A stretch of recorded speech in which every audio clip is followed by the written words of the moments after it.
Assalamualaikum warahmatullahi wabarakatuh.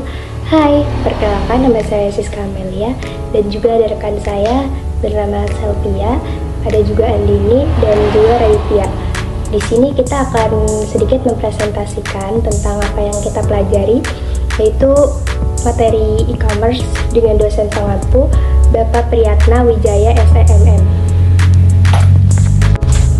Konsep dasar internet marketing. Internet marketing juga dikenal sebagai pemasaran digital, yaitu praktik mempromosikan produk atau layanan melalui internet menggunakan berbagai strategi dan teknik. Nah, di sini juga ada elemen kunci dari internet marketing. Yang pertama ada Search Engine Optimization atau SEO, yaitu optimisasi konten dan struktur situs web untuk meningkatkan peringkat di mesin mencari seperti Google. Nah, yang kedua itu ada content marketing. Content marketing itu yaitu membuatkan dan mendistribusikan konten berbagai untuk menarik dan melibatkan audiens. Nah, yang ketiga itu ada social media marketing. Social media marketing ini menggunakan platform media sosial untuk mempromosikan produk atau layanan dan membangun komunitas. Yang kedua itu ada menentukan tujuan marketing. Nah, di sini itu ada langkah penting dalam menyusun strategi pemasaran yang efektif. Yang pertama itu ada identifikasi visi dan misi perusahaan. Nah, kita itu harus memastikan tujuan marketing selaras dengan tujuan bisnis keseluruhan. Yang kedua itu ada analisis situasi. Lakukan analisis SWOT dan analisis pasar serta pesaing. Yang ketiga itu ada tentukan sasaran audiens, identifikasi dan segmen audiens target.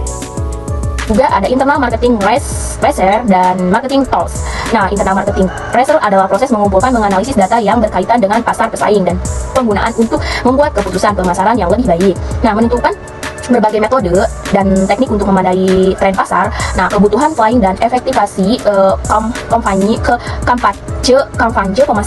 pemasaran. Nah, di sini juga ada Share Ignite dan Social Media Strategi, yaitu CEO Share Ignite Optimization, penelitian kata kunci yang relevan. Optimasi yang judul optimasi konten menentukan situs web cepat dan mobile friendly. Nah, di sini juga ada link bundling. Nah, link bundling itu backlink dan situs web berkualitas tinggi. Nah, di sini juga ada local SEO, yaitu local SEO optimasi untuk pencarian lokal. Oke, baik, saya akan menjelaskan tentang e-commerce. Terdapat beberapa sistem pembayaran utama yang digunakan. Yang pertama itu ada digital cash atau uang digital. Uang digital adalah sebuah konsep yang merujuk pada mata uang yang dihasilkan oleh teknologi digital. Hal ini berbeda dengan uang fisik yang biasa kita gunakan sehari-hari seperti uang kertas dan logam. Uang digital dapat dihasilkan melalui beberapa cara seperti mining atau penambangan atau pembelian di pasar digital. Electronic billing adalah pendekatan pembayaran tanpa kertas untuk mengirim faktur dan memproses pembayaran pelanggan. Billing ini diciptakan oleh sistem penagihan elektronik atau perangkat lunak dengan kemampuan tertanam. Dalam sistem ini mereka yang menghasilkan dan mengirimkan tagihan ke pelanggan, menerima pembayaran dan melacak data pembayaran. Oke, baik, materi yang selanjutnya yaitu pentingnya membuat kebijakan, prosedur, dan aturan dalam e-commerce. Yang pertama yaitu ada kepatuhan hukum. Kebijakan dan prosedur yang baik memastikan bahwa bisnis e-commerce mematuhi semua undang-undang dan peraturan yang berlaku, menghindari denda dan penalti.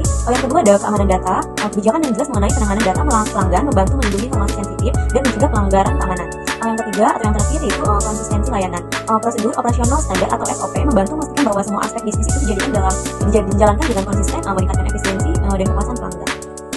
Materi yang selanjutnya yaitu pengembangan prototip e-commerce dalam bahasa Indonesia menjadi sangat penting untuk meningkatkan kualitas layanan pasar dan memperluas pasar.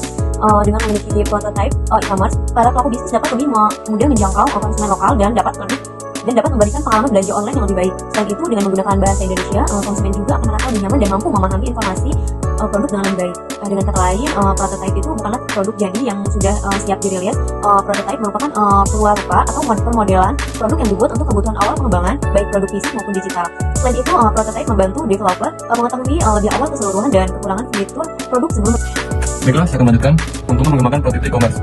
Mengembangkan prototip e-commerce dalam bahasa Indonesia memiliki banyak keuntungan. Pertama, dengan menggunakan bahasa Indonesia, konsumen akan lebih mudah memahami informasi produk dan layanan yang ditawarkan. Hal ini akan meningkatkan kepercayaan konsumen terhadap e-commerce tersebut. Selain itu, mengembangkan prototip e-commerce bahasa Indonesia juga dapat meningkatkan efektivitas pemasaran dan penjualan. Dengan mengoptimalkan kata kunci dalam bahasa Indonesia, website e-commerce akan lebih mudah ditemukan konsumen lokal di mesin pencarian, sehingga peluang untuk melakukan transaksi online pun semakin besar. Contoh kasus sukses dari pengembangan prototip e-commerce bahasa Indonesia adalah Bukalapak. Bukalapak berhasil meningkatkan jumlah pengguna dan transaksi melalui pengembangan fitur-fitur baru dan optimalisasi platform dalam bahasa Indonesia. Bukalapak juga berhasil menarik minat investor dan menjadi insinyur pertama di Indonesia. Selanjutnya, jenis-jenis prototip. Paper prototip adalah jenis prototip yang paling sederhana dan murah. Sesuai namanya, paper prototip dibuat menggunakan kertas, pensil, atau alat tulis lainnya. sketsa tampilan web, dan kemasan kertas adalah contoh paper prototype. Love Feedly prototype adalah prototype versi lebih detail daripada paper prototype. Umumnya terbuat dari karbon, software, hingga cetakan 3D. Jenis prototype ini digunakan untuk mengakses fungsionalitas dan user efisien produk. Feedly prototype adalah jenis yang memiliki model paling canggih dan sangat mirip dengan produk final, baik dalam sisi tampilan sampai fungsionalitas. Tujuannya, prototype jenis ini digunakan menjelang pengembangan produk final. Oke, terima kasih.